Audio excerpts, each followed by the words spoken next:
అయితే వైసీపీ కార్యకర్తలను, నాయకులను, లేకపోతే మద్దతుదారులను ఎవరైతే ఇబ్బంది పాలు చేస్తున్నారో, ఎవరైతే అన్యాయంగా కేసులు పెట్టి అరెస్టులు చేస్తున్నారో వీళ్ళందరికీ నేను అధికారంలోకి వచ్చాక సినిమా చూపిస్తా. ఇది వైసీపీ అధినేత జగన్మోహన్ రెడ్డి నిన్న పార్టీ నాయకులతో సమావేశంలో చేసిన వ్యాఖ్యలు. సందర్భం ఏంటంటే డిజిటల్ బుక్. అందులో ఆ బుక్ మీద జగన్మోహన్ రెడ్డి ఫోటో ఉంటుంది. అది బుక్ అంటే నేరుగా ఇప్పుడు ప్రత్యక్షంగా ఉండే బుక్ కాదు, డిజిటల్ బుక్. ఆ పేరులోనే ఇట్స్ ఈ బుక్. ఎందుకు ఈ బుక్ తీసుకొచ్చిందంటే వైఎస్ఆర్సీపీ ఇప్పుడు 5 ఏళ్లలో, కూటమి ప్రభుత్వం 5 ఏళ్లలో వైసీపీ నాయకులు ఎవరైతే ఉన్నారో లేకపోతే కార్యకర్తలు ఉన్నారో వాళ్ళ మీద ఏ రకమైన, అంటే వాళ్ళు తప్పు చేసినా, కేసు పెట్టినా, అరెస్ట్ అయినా, లేకపోతే ఇంకోటి చేసినా కూడా అందులో మొత్తం ఇన్ డీటెయిల్డ్గా నోట్ చేయాలి. పేరు, ఊరు, సందర్భం, నాయకుడు లేదా అధికారి, ఎందుకు కేసు పెట్టారు, ఏమైంది, లేకపోతే ఎవరేమన్నారు, ఇవన్నీ. బాగుంది, ఒక వినూత్నమైన ఆలోచనే. I appreciate mister Jaganmohan Reddy గారు. అయితే ఈ డిజిటల్ బుక్ రాసే ముందు, కార్యకర్తలు దాంట్లో నోట్ చేసే ముందు, అసలు ఫస్ట్ డిజిటల్ బుక్ ఆలోచన తీసుకురావడానికి ఎందుకు అప్రిషియేట్ చేయాలంటే, మామూలుగా ఫిజికల్ బుక్ అయితే మనందరూ వాడి మామూలు బుక్స్ అయితే సరిపోవు. ఏం సరిపోవు అందులో? ఇప్పుడు చిత్తశుద్ధి ఉంటే, కమిట్మెంట్ ఉంటే, డిజిటల్ బుక్లో అసలు ఏమేమి రాయాలి ఫస్ట్? అసలు ఇప్పుడు డిజిటల్ బుక్ ఎందుకు వచ్చింది? అంతకుముందు అందరికీ తెలుసుంది, బాగా పాపులర్ అయింది ఏంటి? రెడ్ బుక్ కదా.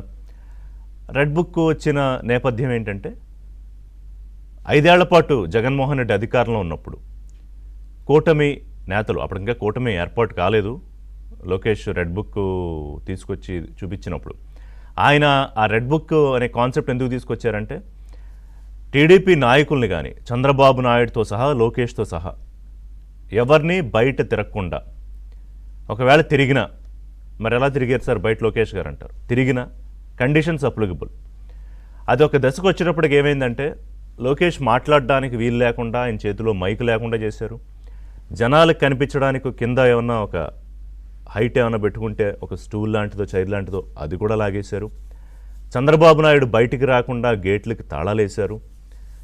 ఆ సందర్భంలో ఈ అరాచకాల కోసం తీసుకొచ్చి, ఇదిగో నేను రెడ్ బుక్ అనేది ఒకటి పెట్టాను, ఇందులో మొత్తం నోట్ చేసుకుంటున్నాం, నేను లేకపోతే చంద్రబాబు నాయుడు లేకపోతే తెలుగుదేశం పార్టీ నాయకులు ఎవరిని మీరు ఎలా ఇది చేస్తున్నారు, లేకపోతే ఆఫీసర్ల మీద దాడులు ఎలా చేశారు, ఇవన్నీ మేము నోట్ చేసుకుంటున్నాం, అధికారంలోకి వచ్చాక దాని మీద చర్యలు తీసుకుంటామని. కానీ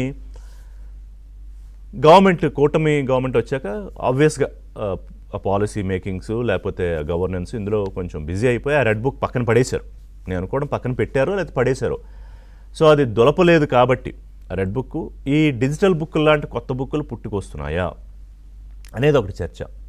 సరే, ఆ రెడ్ బుక్ గురించి మళ్ళీ మాట్లాడుకుందాం. ఈ డిజిటల్ బుక్లో ఏమేమి రాయొచ్చు ఏంటంటే, ఏదైనా ఇందాక నేను చెప్పినట్టు, ఇప్పుడు ఒకవేళ నిజంగా కమిట్మెంట్ ఉంటే ఏమి రాయాలి డిజిటల్ బుక్లో అనుకుంటే, ఈ సెటైరే.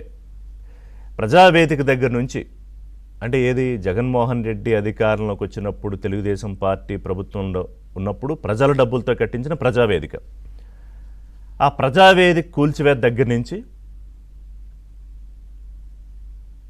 బాబాయ్ హత్య దాకా, జగన్మోహన్ రెడ్డి సొంత బాబాయ్ వివేకానందరెడ్డి హత్య దాకా, ఆ హత్య చేసిన నిందితులను కూడా పెట్టుకుని ఊరేగుతూ, సొంత చెల్లెలు సిబ్లింగ్ కాకపోయినా అలాగే పెరిగారు సునీతారెడ్డి, పాపం ఆవిడ కోర్టుల నిండా అక్కడికి ఇక్కడికి తిరుగుతూ, నాకు సపోర్ట్ కావాలి, నాకు న్యాయం చేయండి అని తిరుగుతూ, సొంత చెల్లి. ఆ కేసులో సిబిఐ ఇన్వాల్వ్మెంట్ వద్దు అని జగన్మోహన్ రెడ్డి ఢిల్లీకి లెటర్ రాసే వరకు, అంటే ఇవన్నీ ఇన్సిడెంట్స్ అన్నీ కూడా అందులో ఎక్కించాలి ఆ డిజిటల్ బుక్లో. అండ్ డిజిటల్ బుక్ తేవడం వల్ల ఉన్న ఉపయోగం ఏంటంటే, ఫిజికల్ బుక్ అయితే దానికి లిమిటేషన్ ఉంటుంది, కొన్ని పేజెస్ ఉంటాయి, అయిపోయిన తర్వాత మళ్ళీ ఇంకో బుక్, సపోజ్ బ్లూ బుక్ అని తెచ్చారనుకోండి రెడ్ బుక్కి పోటీగా, ఎన్ని బ్లూ బుక్లు పెట్టాలి? చాలా పెట్టాలి, ఒకటి సరిపోతుంది. అదే డిజిటల్ బుక్ అయితే ఎన్నైనా పెట్టచ్చు, ప్రొవైడెడ్ జీబీ టీబీల్లోకి వెళ్ళిపోకుండా ఉంటే. ఎందుకంటే ఇప్పుడు 5 ఏళ్ల పాటు జగన్మోహన్ రెడ్డి ఏమేమి అరాచకాలు చేశారు అవన్నీ నోట్ చేస్తే అది డిజిటల్ బుక్ అయినా సరిపోదు, ఇంకో బుక్ అయినా సరిపోదు. సో ఇన్సిడెంట్స్ మాట్లాడుకుంటే, ఇప్పుడు జూన్ 2024 కదా ప్రభుత్వం కూటమి ప్రభుత్వం అధికారంలోకి వచ్చి 15 నెలలు అవుతుంది, సుమారుగా 12+3 15-16 నెలలు అవుతుంది. మరి 15 నెలల్లో వైఎస్ఆర్సీపీ అధికారంలో ఉన్నప్పుడు తెలుగుదేశం పార్టీ ఆఫీసు మీద జరిగిన దాడి దగ్గర నుంచి ఎన్నికల్లో కూటమి నేతల మీద, టెక్నికల్గా కూటమి అని ఒకసారి అనొచ్చు, ఒకసారి ఎందుకంటే లేదంటే అప్పటికి కూటమి ఫామ్ కాలేదు, చాలా వెరీ బిఫోర్ ద ఎలక్షన్సే కదా కూటమి ఫామ్ అయింది. అంతకుముందు తెలుగుదేశం విడిగా పోరాడింది, జనసేన విడిగా పోరాడింది, బీజేపీ సరే కొంత పోరాటం చేసింది అనుకోండి వైసీపీకి వ్యతిరేకంగా. సో మరి ఈ ఇన్సిడెంట్స్ అన్నీ రాస్తే, అంటే నామినేషన్ వేయడానికి వెళ్తే మీరు గొడ్డలతో చేసిన దాడులు, ఇప్పుడు చూస్తున్న ఈవీఎంలను నేలకు వేసి కొట్టేసిన పరిస్థితులు, అక్రమ అరెస్టులు, బెదిరింపులు, ఇన్సిడెంట్స్ చాలా ఉన్నాయి. సరే అది కాదు, పోనీ కూటమి ప్రభుత్వమే అధికారంలోకి వచ్చాక మీ మీద పెడుతున్న కేసులు ఏం కేసులు అవి? బంగారుపాళ్యం వెళ్ళి మామిడి పండ్ల రైతుల కోసం పరామర్శకని వెళ్ళి అక్కడ రైతుల్లో ఎవరినో రైతులను తీసుకొచ్చి రైతులుగా కూర్చోబెట్టి నించోబెట్టి మాట్లాడి వాళ్ళ పంటనే ట్రాక్టర్ల కింద వేసి తొక్కించేసిన దానికి మరి అది డిజిటల్ బుక్లో రాయాలా వద్దా? తప్పు ఎవరు చేసినా తప్పే కదా, అన్యాయం ఎక్కడ జరిగినా అన్యాయం కదా. So that has to be uploaded in the digital book. ఇంకొక చోటకి వెళ్తూ బస్ ఏదో విగ్రహావిష్కరణకు అనుకుంటా, వైసీపీ కార్యకర్త విగ్రహావిష్కరణకి ఏడాది తర్వాత వెళ్తూ మీ పార్టీ కార్యకర్తనే కారు కింద పడేసి తొక్కించేసిందా దానికి మరి అది కూడా రాయాలిగా డిజిటల్ బుక్లో, అది కూడా అప్లోడ్ చేయాలి, విజువల్స్ కూడా ఉన్నాయి. ఎందుకంటే ఇందులో డిజిటల్ బుక్ ఏంటంటే ఏం జరిగిందో రాస్తూ, ఎవరి వల్ల జరిగిందో రాస్తూ, దానికి ఆధారం ఉంటే విజువల్ ఎవిడెన్స్, అది వీడియో కానీ ఫోటో కానీ పెట్టాలి. ఎందుకంటే ఈజీ టు మానిటర్ తర్వాత. దీనికి క్లియర్గా చక్కగా విజువల్ ఎవిడెన్స్ ఉంది కదా, అది రాయాలి. తర్వాత గంజాయి బ్యాచ్ను మీరు కాపాడడానికి వెళ్ళినప్పుడు వాళ్ళకి సపోర్ట్గా,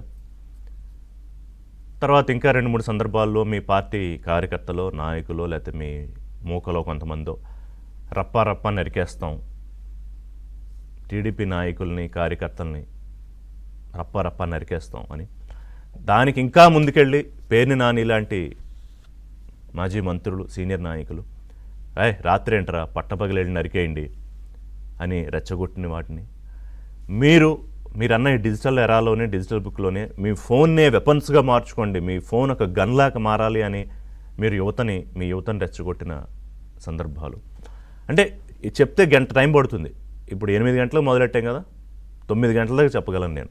అంటే ఎన్ని రాయాలి డిజిటల్ బుక్లో అప్లోడ్ చేయాలని. అంటే వీళ్ళందరి మీద చర్యలు తీసుకోవడానికి తప్పు కాబట్టి మీరు వైసీపీ నాయకుల మీద చర్యలు తీసుకుంటున్నారని కూటమి ప్రభుత్వంలో ఉన్న అధికారులని, నాయకుల్ని మీరు ఎక్కిస్తారా? లేకపోతే మీరు మాజీ ముఖ్యమంత్రి అన్న స్థాయి మర్చిపోయి మహిళా పోలీసు ఉన్నతాధికారులను బట్టలుడదీస్తా అని చేసిన కామెంట్స్ గురించి డిజిటల్ బుక్లో రాయక్కర్లేదా? అండ్ ఒక్కొక్క నాయకుడి చరిత్ర తీసి రాయాలంటే కనుక సరిపోవు సార్ మీ బుక్లు. అందుకే ఐఎమ్ అప్రిషియేటింగు మీరు ఏదో బ్లూ బుక్ అనో ఇంకో బుక్ తేకుండా డిజిటల్ బుక్ తెచ్చినందుకు. అందులో ఎంతైనా అప్లోడ్ చేసుకోవచ్చు, ఎంతైనా రాయొచ్చు కదా. ఆ యాప్ ఇందాక నేను ఓపెన్ చేసి చూసా, ఆ డిజిటల్ అదేంటి వెబ్సైట్ అని.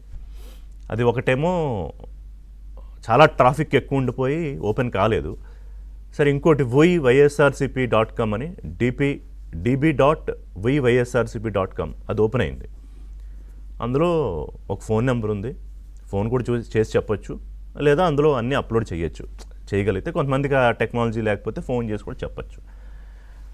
సో ఎస్, నిజంగా మీ కార్యకర్తల్ని అన్యాయంగా ఎవరన్నా కేసులు పెట్టి, బాధ పెట్టి, హింసించి, జైళ్లలోకి తీసుకెళ్ళి గుండెల మీద కూర్చోబెట్టి చంపేసే ప్రయత్నాలు చేసి, ఇవన్నీ చేస్తే ఖచ్చితంగా అప్లోడ్ చేయాలి.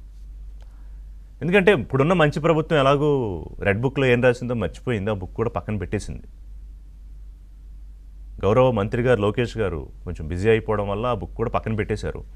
మరి ఆ బుక్ ఏమన్నా తీస్తే ఇప్పుడు మీ దగ్గరుండి మాట్లాడేవాళ్ళు, అసెంబ్లీలో అన్యాయంగా మాట్లాడిన వాళ్ళు, అమరావతి మహిళల మీద పిచ్చివాగుడు వాగిన వాళ్ళు, వీళ్ళందరూ ఇంకా బయట ఎందుకు తిరుగుతారు? Anyway, let me take a break తీసుకున్న తర్వాత ఈ బుక్